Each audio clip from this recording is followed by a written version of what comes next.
دوستوں، ایک مرتبہ ایک میاں بیوی گدھے پر سوار ہو کر کہیں جا رہے تھے۔ راستے میں انہیں کچھ لوگ ملے جو دیکھ کر کہنے لگے کہ کتنے ظالم لوگ ہیں جو ایک چھوٹے سے جانور پر دونوں میاں بیوی سوار ہیں۔ ان کی یہ بات سن کر بیوی اتر گئی اور صرف شوہر بیٹھا رہا۔ کچھ آگے جانے کے بعد انہیں دو اور لوگ ملے جو دیکھ کر کہنے لگے کتنا ظالم شخص ہے کہ خود تو گدھے پر سوار ہے اور بیوی پیدل چل رہی ہے۔ اتنا سننا تھا کہ شوہر نیچے چلنے لگا اور بیوی کو گدھے پر بٹھا دیا۔ پھر وہ لوگ کچھ اور آگے گئے تو انہیں راستے میں کچھ اور لوگ ملے جو دیکھ کر کہنے لگے کہ کتنا بے وقوف شخص ہے جو صرف بیوی کو بٹھایا ہے اور خود اکیلا چل رہا ہے۔ اب ان کو کچھ سمجھ نہیں آئی۔ وہ دونوں ہی گدھے سے نیچے اتر گئے اور گدھے کے ساتھ ساتھ پیدل چلنے لگے۔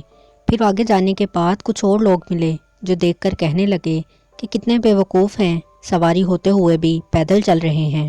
آپ کچھ بھی کر لیں، دنیا کو خوش نہیں کر سکتے۔